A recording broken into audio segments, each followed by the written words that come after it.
Good morning and good afternoon. My name is Karen Barton, and I'm the training manager here at National MI. Today we have our own Kristen Messerly from Cultural Outreach presenting, and she is the founder and managing director of Cultural Outreach, and she specializes in helping companies in mortgage and real estate to better reach today's young and diverse homebuyers.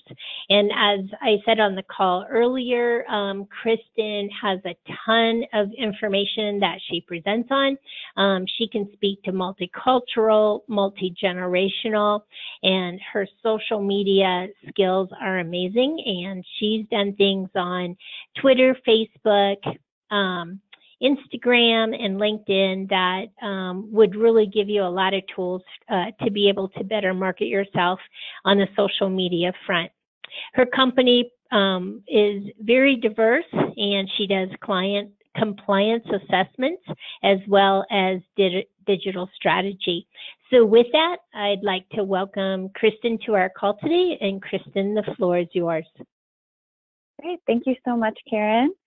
And I am very excited to talk about this particular topic around building partnerships at work, nonprofit and community outreach. I think so many people often put this topic in a box for only CRA or only banks do this and only a particular division, maybe philanthropy or charity. But in order to reach today's young and diverse homebuyers, we really need to have a community aspect. That's what millennials want to see. They want to work with companies that have a giving back component, and that is also how you develop the relationships in a lot of underserved markets. So this particular strategy is really critical to future growth, and it needs to be at the forefront of your marketing. And today, I am very excited to introduce Taylor Potter, who is a member of our team. I have worked with Taylor for the last, we worked together maybe 5 years ago, and when I was first launching my business.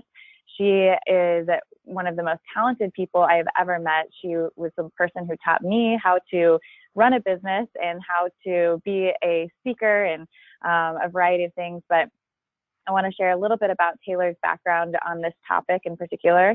I met her when she was leading up the Tulsa division of the Center for Creation of Economic Wealth. And she was doing a lot of work around social and entrepreneurship, where companies have both a leg and a double bottom line in which they have social impact and are profitable or sustainable. So she has spent most of her career in economic development. That led her to working with a lot of nonprofits on sustainability activity and leveraging resources for greater impact. She led the innovation grant for the Tulsa Area United Way. She was a founding member of the Tulsa Young Professional Organization, Type-Rose Foundation, which is a foundation to fund new civic enhancement ideas for the country's largest young professional network.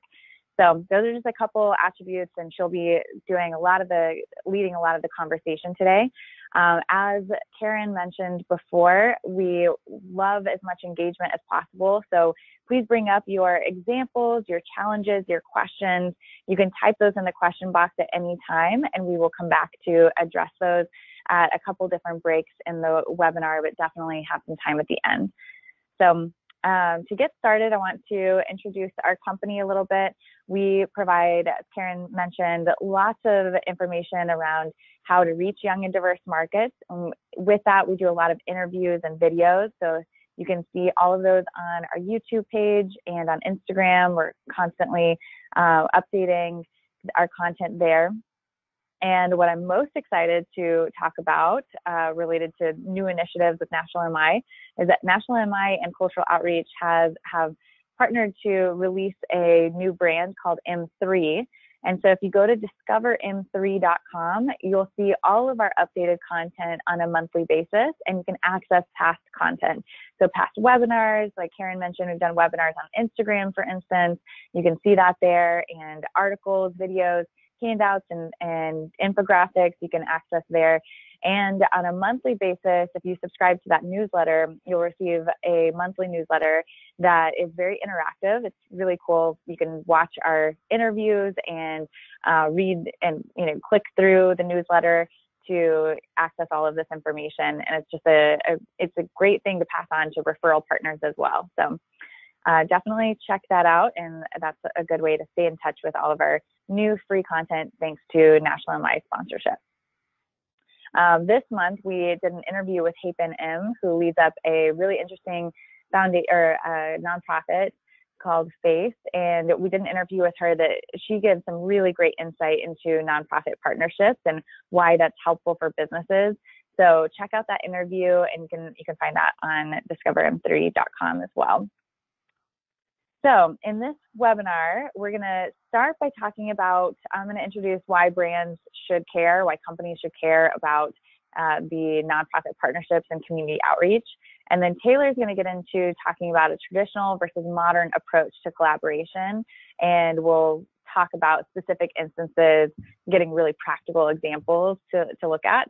And then I'm going to share on how we find the right partners and where you source those partnerships. And then Taylor will get into actually developing the partnerships through 9 steps. So I'm going to dive right in because I want to make sure we have plenty of time. So first of all, why brands should care, and why do we even talk about building nonprofit partnerships? Well, brands with a purpose set on improving our quality of life outperform the stock market by 120%. And there are numerous studies that emphasize the same thing. Companies that are showing some kind of social impact have higher returns. Millennials and Gen Z say that they will pay more for a product or service if they know it has a social impact. And 9 out of 10 millennials say that they would turn to a different brand. They would switch brands if it aligned with a social cause. So that kind of information tells us that as a society, we are moving more toward this value for social impact and community outreach, which is why it makes it very important to align yourself with nonprofits and align yourself with social causes. 86% of consumers believe that companies should take a stand for social issues. And we did a webinar on this topic of kind of why social impact, why social purpose with National MI a few months back. And in that webinar, I talked about how we want to not only talk about a social cause or have this giving back program, but a company and an individual loan officer should be able to stand up for social causes. So you're making yourself part of a movement of some sort. And when you find what aligns with your personal brand, for instance, you're really involved with Rebuilding Together, a nonprofit involved in kind of helping to rebuild homes or something like that. When you're able to align yourself there, you emphasize this aspect of having a social impact. And so you're inviting your consumers to join you on that social cause. And in addition to reaching millennials, you're also better able to reach underserved markets and communities of color. And minorities will drive 76% of net household growth in the next 10 years. So that is a significant amount of our future household growth, and community outreach is the best way to really develop trust and access to these markets. In order to do that, we need to reach these markets from the inside out by partnering with local organizations. So actually going in, not just pushing out content, but coming in as a partner alongside local organizations who are already trusted by young and diverse markets. They are known, and you come alongside them to support and invite others to join you on that. So one thing we'll get into practical stuff later, but one thing I see happen a lot of times is companies will push out or say, look at us volunteering here, look at us giving back here. But instead, we want you to come alongside a nonprofit, for instance, or local organization and say, hey, everyone, join us in supporting them, or join us in supporting this cause. And that's a difference between look at us and join us. So you're inviting your customers to join you on this, in this community outreach and in partnering with the local organizations. And that shift is very important to reaching young and diverse markets. So I'm going to let Taylor get into talking about more about the modern approach and how we collaborate. And Taylor, thanks so much for joining us on the webinar, and I'll pass it over to you. Thank you, Kristen, and thank you, National MI, and everyone for hosting us today. As Kristen mentioned, it is about truly creating partnerships and working alongside each other. I've had the opportunity to work in economic development for about 10 years, and what I found, in addition to working with a lot of companies and particularly a lot of startups, was I actually ended up working with a lot of nonprofits that wanted to apply the same startup and business approach to solving problems in a new and bigger way. And so what that means from the nonprofit's point of view is they're taking a different approach to solving problems, and they need the right partners to do it. And so I hope in this presentation today that we can bring both of those perspectives, why it's good for you, why it makes good business sense, and why it's good for the nonprofits, and that working collectively can lead to better outcomes for both parties. So I want to talk about the traditional versus modern approach to collaboration. And what this means is it's moving beyond putting logos on a press release and announcing a partnership, but it's actually working together to get stuff done. So here's, when I say modern versus traditional, I'm not talking good versus bad. I'm talking about good versus great. And so traditional partnerships are good. It is what we traditionally think of philanthropy as giving our time, talent, and treasure. And Kristen, if you want to click forward to the next slide. It's about time, talent, and treasure. It's making a big donation, it's volunteering our time, and it's using our professional expertise and donating that to an organization. These are all very good things, and our nonprofit and social sector has been built off of these resources. So this is good, and if you're doing these things, you absolutely should continue doing them. We're going to talk mostly today about a more modern approach, which is aligning business interests with nonprofit growth strategies to move the same mission, to point both arrows in the same direction and move forward in a mission-driven approach. And so what does that mean? What that means is that working together can achieve more than working alone. I'm not just donating my dollars so you can continue doing your existing mission, but I'm going to put my dollars or my resources or my people aligned with what you're already doing, so that we can reach a new market or find new customers, or solve a problem at a more scalable way.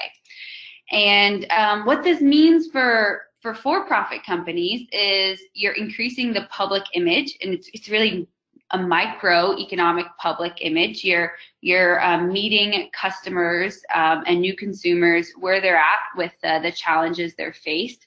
It can sometimes mean reduction in oversight, and it also allows you to penetrate new markets. And for nonprofits, it's increasing the resources and increasing the ability to act creatively, and ultimately increase capacity and services together. So when we think about this academically speaking, or if you look at the research, we are talking about 3 different categories of nonprofit partnerships. And these are organized based on the ability to create greater scale. So there is traditional philanthropy. And again, this is good.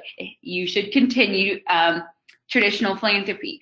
But it's subsidized support for existing programs. So it's typically not new things, it's fundraising for existing things. The next level up in terms of the ability to create scale in partnerships is corporate social responsibility, or CSR. And when we think of CSR, we often think of improving supply chain, or so if you're producing a box or a tennis shoe, you're going to produce that tennis shoe with more economical materials. You're going to use recycled plastics or wool in that material so that you reduce your harm or your carbon footprint to the environment. You're going to produce things more sustainably. And CSR builds a stronger relationship. It builds a bigger commitment. It increases greater visibility, but it's typically one part of the supply chain or a business that improves upon existing activity.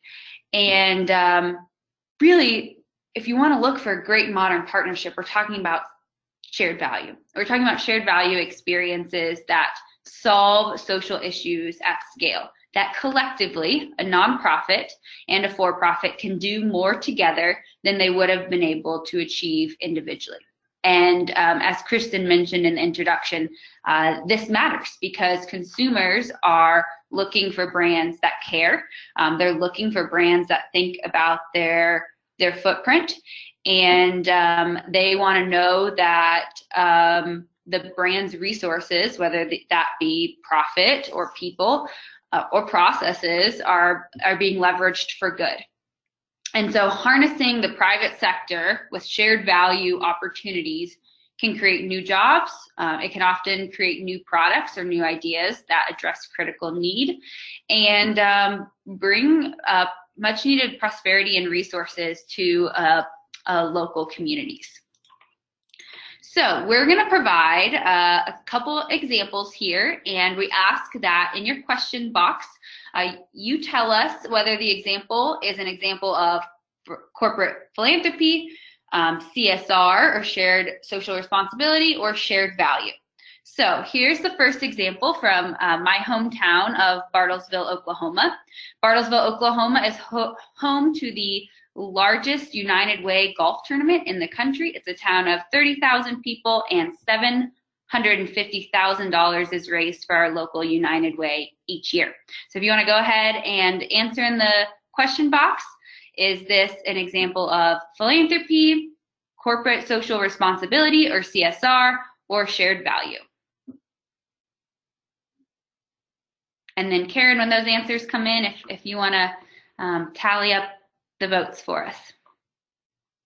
Yep, so far, Taylor, we have your number one, corporate responsibility, corporate philanthropy, all of them, shared value, and corporate philanthropy. So it's all over the board.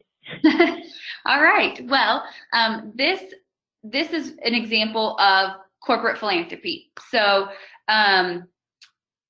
there's two very large donors, Phillips 66 and ConocoPhillips, in our community, large corporations here that are the major sponsors of the event. And I probably didn't clarify that when I gave the example. So their sponsorship of this event for golfing, which is a leisurely activity, is an example of philanthropy. They're donating their dollars to subsidize existing United Way services. All right, next example. Okay, this is an example from Coca-Cola, and about a decade ago, Coca-Cola started to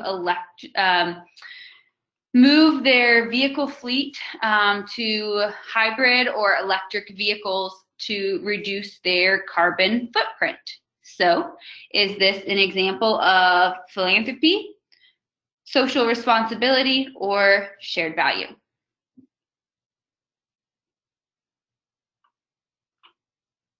I think it's overwhelmingly social responsibility. Yes, correct. This is a value, a supply chain change that reduces their carbon footprint as they deliver their existing products. So it's doing their business in a more, in this example, environmentally friendly way, although it's not, CSR isn't always about the environment. In this instance, it is. Okay, this next example is a partnership between a pharmaceutical company who primarily produces cancer drugs and Meals on Wheels.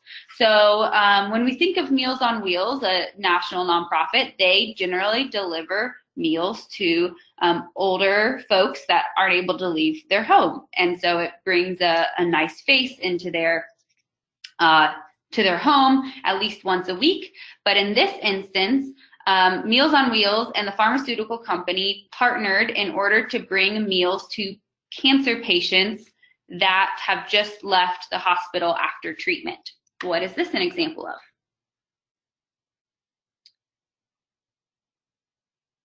So corporate philanthropy, social responsibility, or shared value.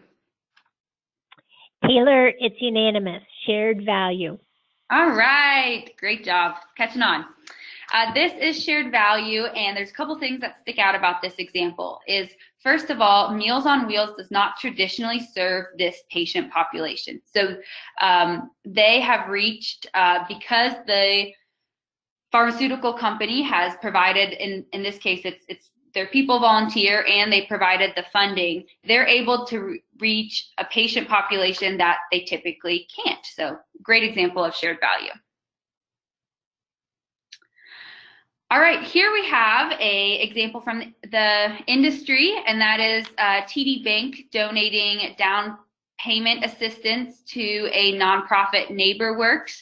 And specifically in this example, they donated, they have provided a $3.5 million credit line for down payments that will help 100 local families. What's an example? What does it qualify as? Corporate philanthropy, CSR, or shared value?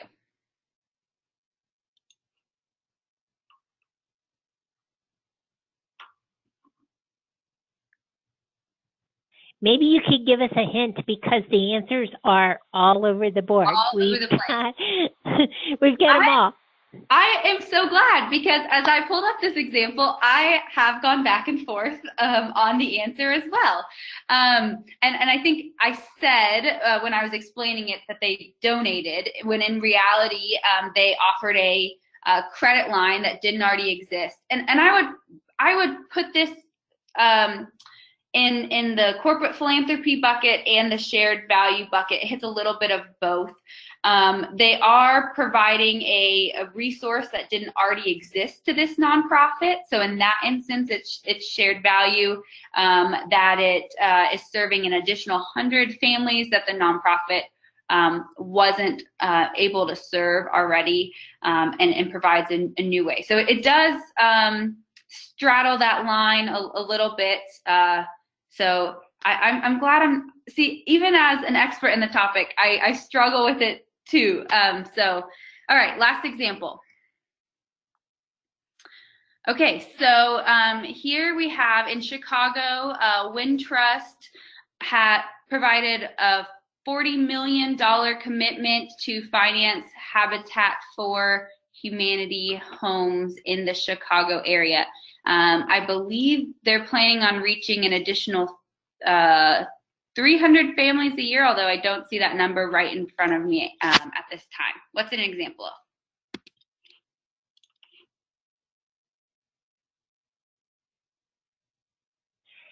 Okay, so far we've got a unanimous vote on this one, and they are saying it's shared value. Absolutely. Great example of shared value in the housing industry.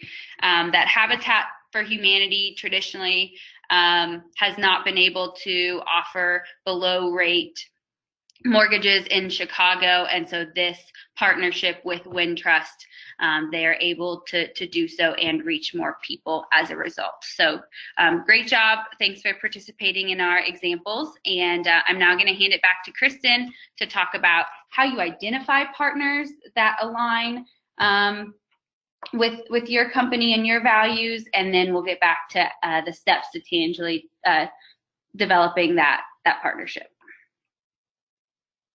Thank you, Taylor. This is a lot of fun to get to vote on these and see some of those differences. So in finding the right partner, this is where it's really important to understand where who you're trying to reach. So first, you want to think about identifying your audience. Are you trying to reach an underserved market? Are you thinking about, who is the audience? Is it millennials? Is it first-time home buyers? Think about who you're trying to reach through the initiative. And in doing that, you want to research and study the community, identify, because we all tend to be in our little bubbles. We stay in our networks that we know. But in order to really leverage a partnership or community outreach in a way that's going to grow your business, that means stepping outside of your comfort zone and stepping outside of your network. That's a lot of where you get a lot of value in doing this. So research, study the community. That may be meaning to you meet up with some people that are like a big leader in the Hispanic community, for instance, or one of the members of the young professional organization. Just think about who you can meet with to better understand where there are some needs in the community and what are some of the opportunities there. Get to know what the pain points are in that community and what are the motivations. So what are people thinking about? What are their motivations behind as consumers and as home buyers as well. And then you want to find the local organizations within that community that are active with your audience. So if you are doing a Hispanic outreach initiative, then you want to look at what nonprofits or local organizations are serving that population. Maybe it's a Hispanic chamber. Maybe it's a large Hispanic church. Maybe it is the Catholic Charities, and that is something that, and some of these nonprofits are serving very low income communities, but they are a bridge to a larger network. So they're good places to start, and then you can expand from there. But knowing what organizations are active and you can start showing up at their networks. For instance, the National Association of Hispanic Real Estate Professionals, NAHREP, is really active in the Hispanic market as real estate related professionals. And so you can start showing up there and getting to know that community better. Always think about what partners would align with your brand and company values.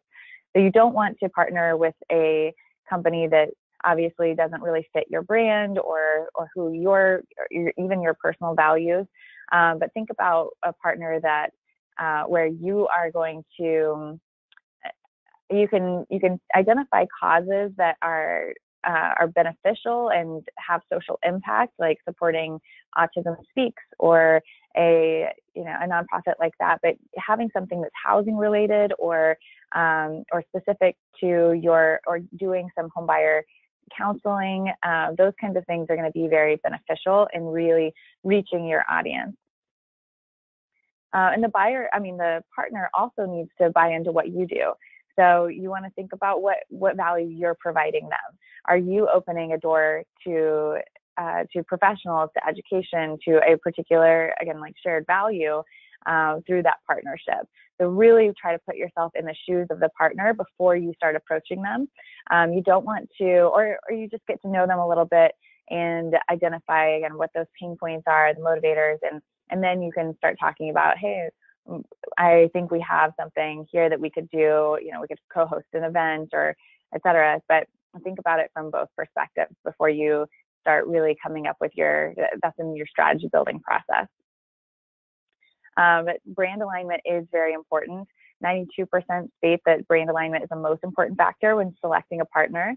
I would say that a lot of nonprofits and local organizations it's an opportunity to open a door to a network. So I wouldn't throw it out entirely. Like for instance, with the Autism Speaks one, that may still open the door to a segment of people that you're not reaching currently. Or it may be just an important part of your building your brand as standing up for a particular cause.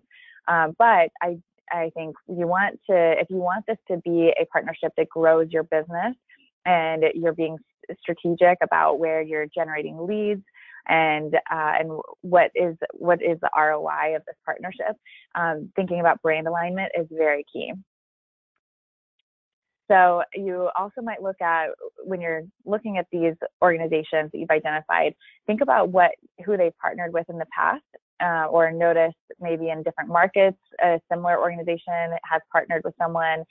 You might think outside of your market and identify if they have partnered with someone similar, and were they successful. So when they had these partnerships, did that business really see a benefit from it? Did the other partner see a benefit as well?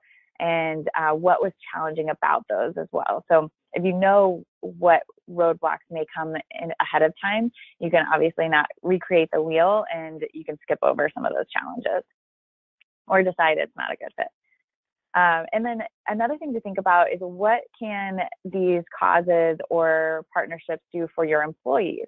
Because that's actually a really big factor that we've talked a lot about in terms of recruiting millennial talent or recruiting young and diverse talent and retaining that talent, because people want to be part of something that's bigger, and they want to work for companies that are having a community impact or a social impact of some sort.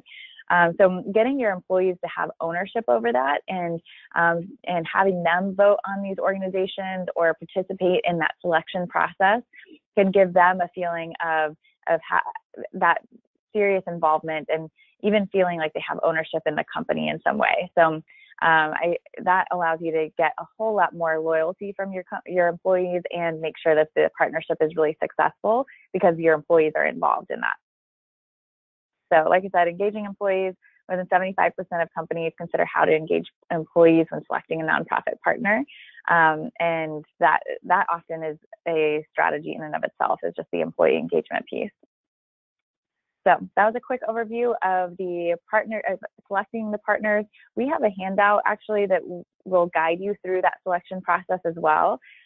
We will email that out to everyone following the webinar, so you can look for that, and that will help you in guiding that process. But again, just think about who your audience is, who you're trying to reach, what kind of value you're adding to the partner, and vice versa, and how you're going to engage your employees in the process. So Taylor, I'll pass it over to you to get into the good stuff around developing the partnership. And maybe before we dive forward into steps to develop the partnership, any questions so far that we can answer? We don't have any at this point, but again, if you do have any comments or questions, you can find the question box at the bottom of the panel under questions, and you may need to expand it. Okay, great.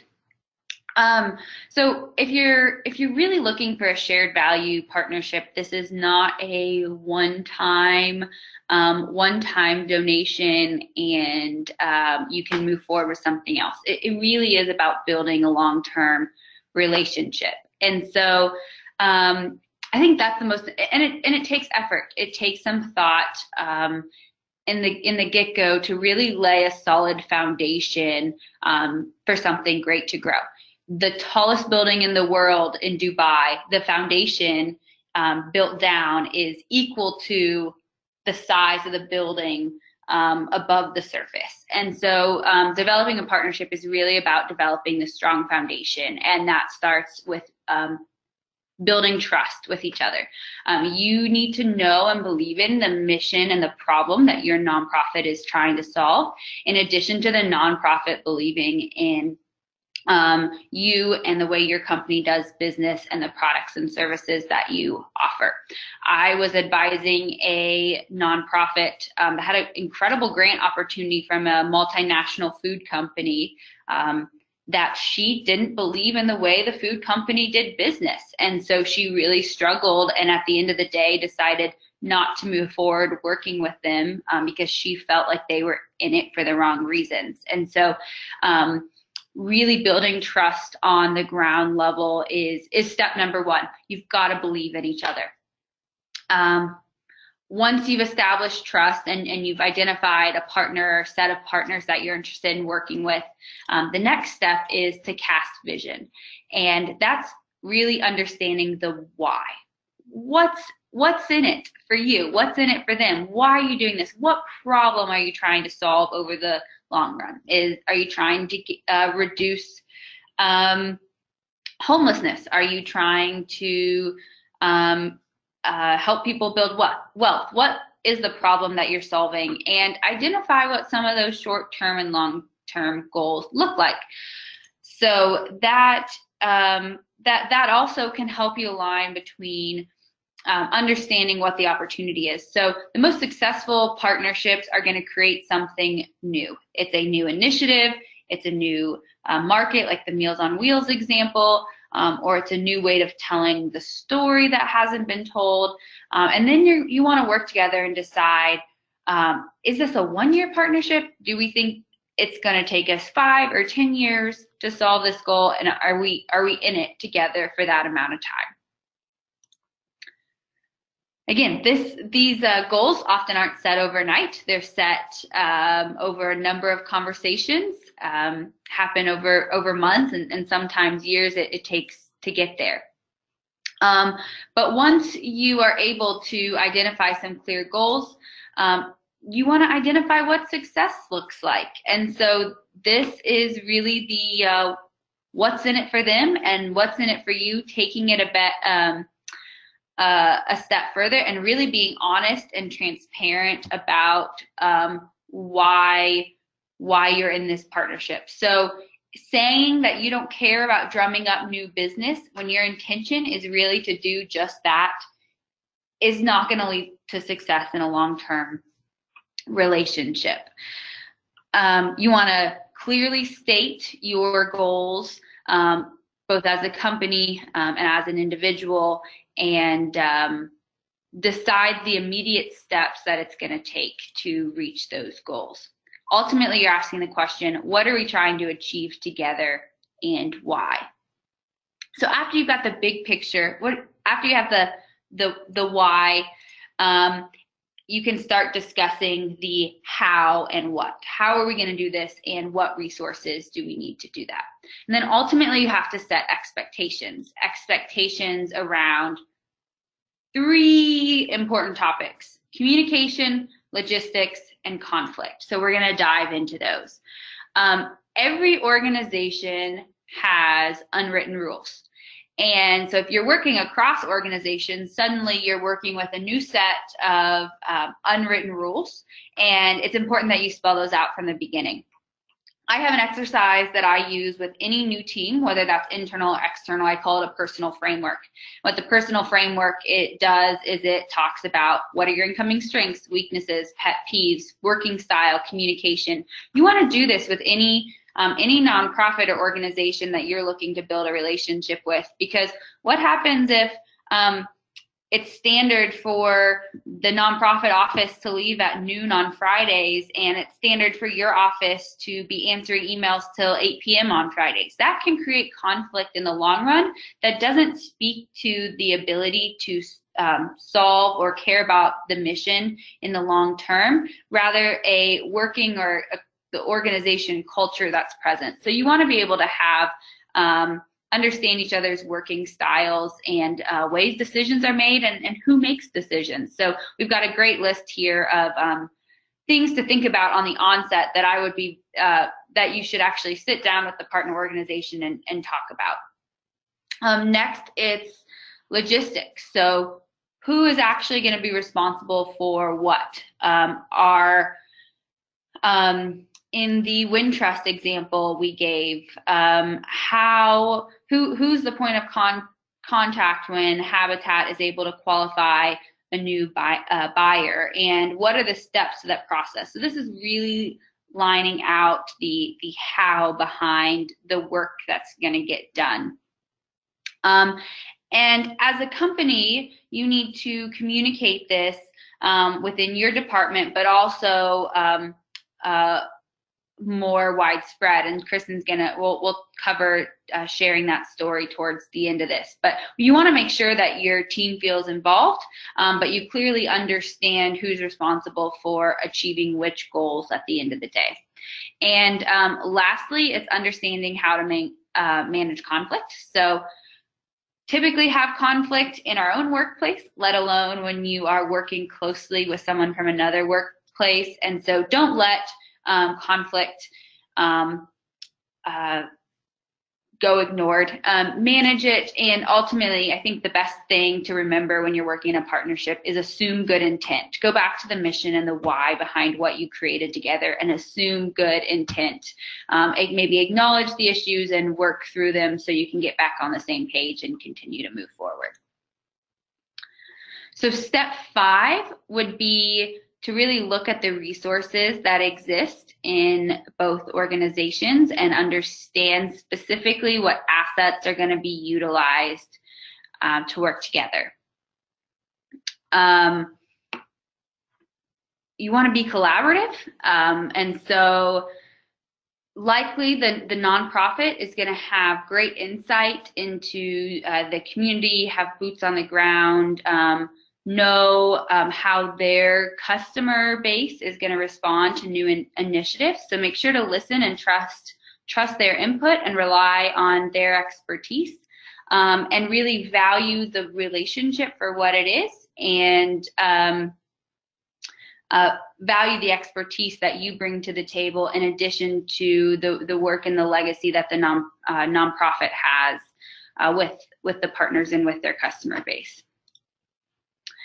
And you need to pool resources. So identifying what resources you're each bringing to the table and how the work is actually going to get done.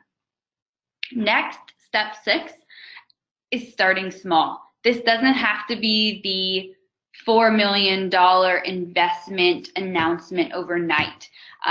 Try working with one customer to see if the partnership works before you work with 100. So you eat an elephant one bite at a time. This is a great example of partnerships are best. Learn to work together in a very safe and pilot the idea before you go big. And then Kristen, if you want to move to step 7, in the mindset of starting small, you also want to fail fast. So fail fast, fail often, fail forward. You're going to learn more from the failures than you will from your successes. And as a collective, you're probably not thinking big enough if everything goes off without a hitch. I was actually talking to the City of Tulsa Chief Innovation Officer today, and they have launched a new initiative working with a number of nonprofits to better understand what data exists in the community and how the city can serve its customers, its citizens. And in doing so, they had no resources that they could initially put on this. So they found volunteers and they found 3 data sets and worked on that together with 3 volunteers and 3 data sets over 5 months to bring meaningful data to the table before they move forward and ask for funding. So start small and don't be afraid to fail and think big. Don't let little setbacks get in the way of the big picture and the big why.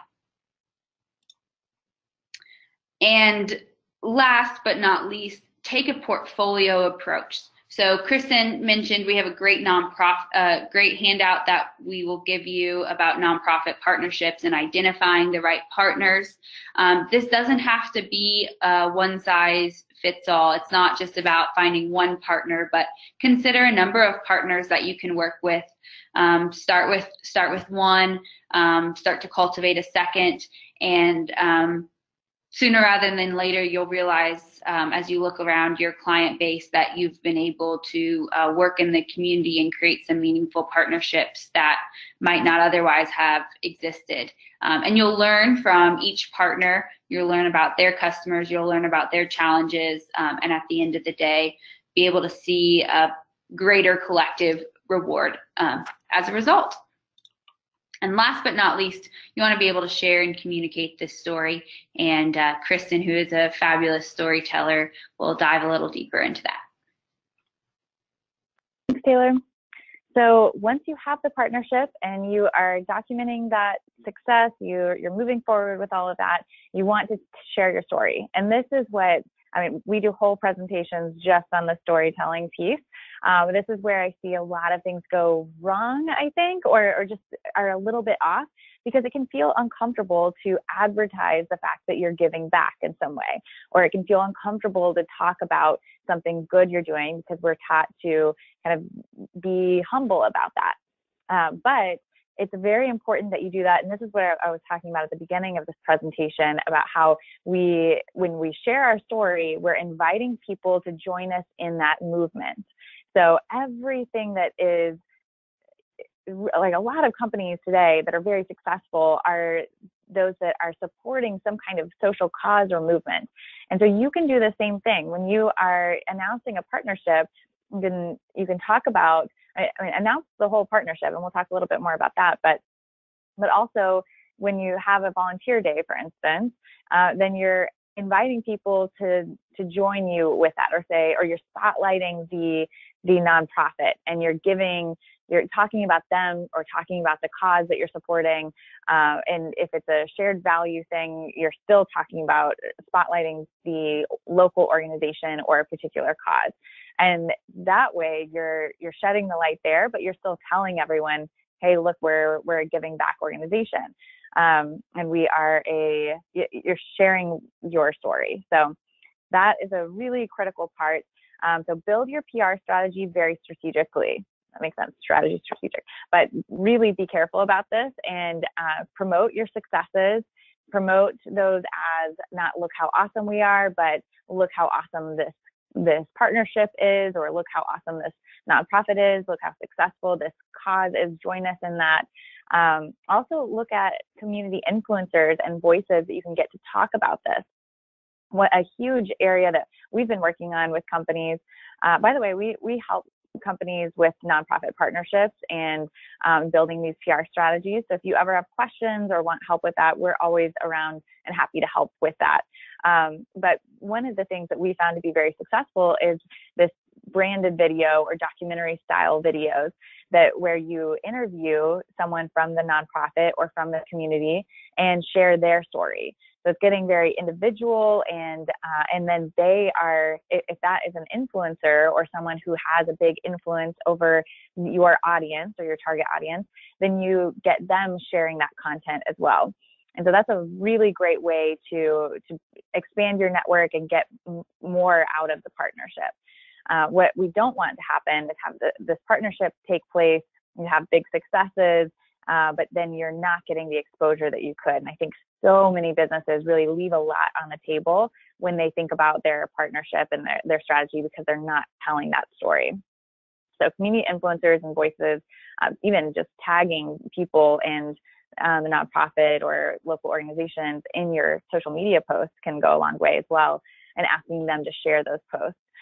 But then, like I said, the docuseries, which is the documentary style videos, that's a really great way to do this. Also, writing articles and blog posts about the cause and some of the issues that you're supporting through that podcast or through the partnership, and doing podcasts as well. And but think about all these different mediums and which ones you're going to choose to share the story. So like I said, the video docuseries is a great way to do that. Then writing articles, you can write articles that would share that same story. It's just on a different medium.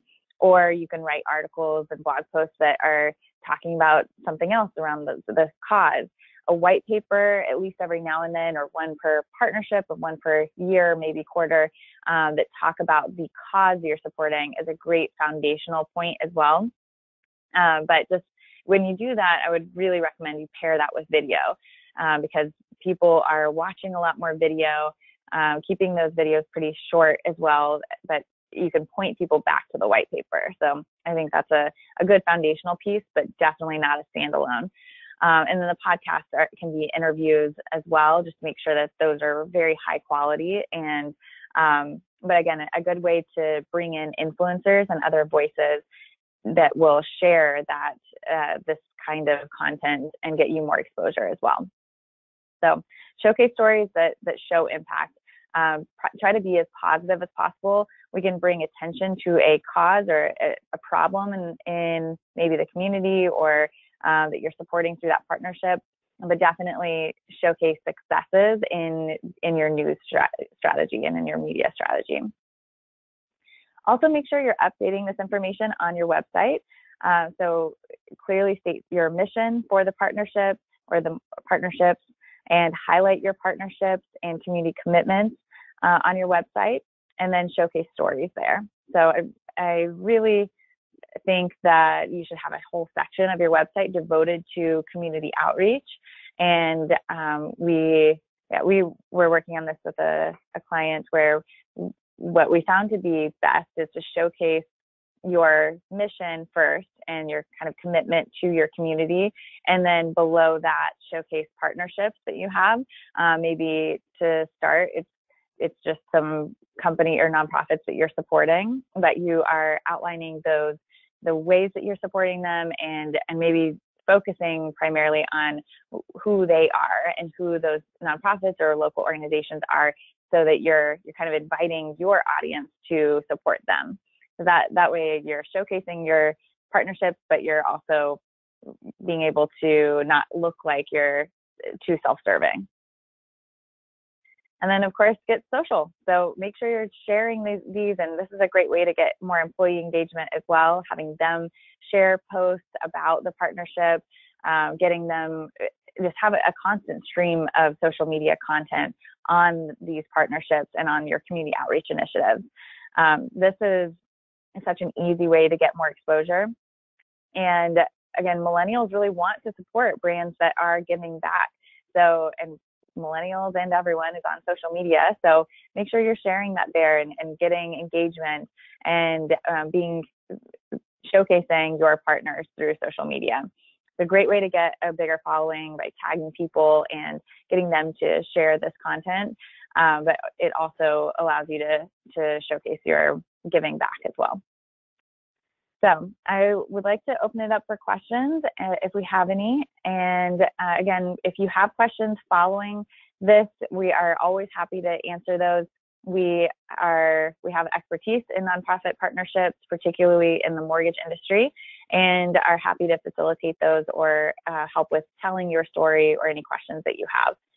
And as a reminder, we do have additional free resources on our website at culturaloutreach.com, as well as the new website, discoverim3.com.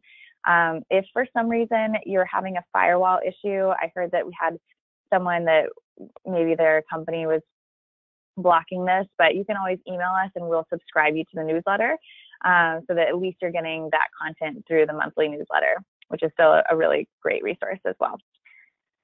So that is it. If you would like to, Karen, do we have any questions?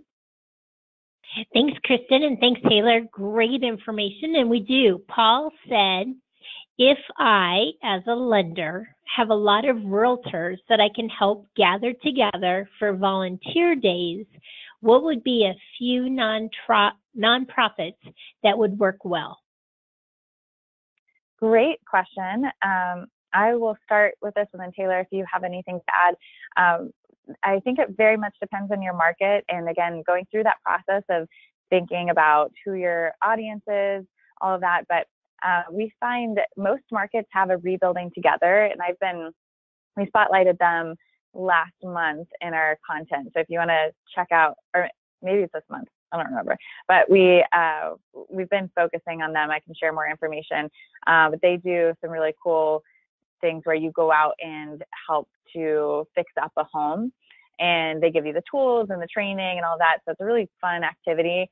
But that one I've seen to be really effective. And of course, Habitat for Humanity always has things like that. I believe that, I'm trying to think of some others. Taylor, do you have any suggestions as well? Often United Ways and communities will do a day of caring. And so if you're starting to do that for the first time, they'll typically organize it community-wide, but you can organize a group to be a part. So that would be a great entry point for a first-time group volunteer effort.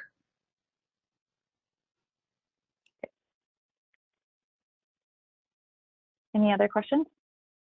So someone said, Roberta said that there's a lot of information here and she'd love to listen to it again. So is it being recorded, and where can she find it? And the answer is yes, it is being recorded along with all of Kristen's recorded webinars. You can find at nationalmi.com. Click on resources and then click on millennial resources, and you will see all of Kristen's topics there over the last 3 years. And we will be posting this to the Discover M3 website as well. Exactly. I was just going to let you follow up with that as well. So yeah.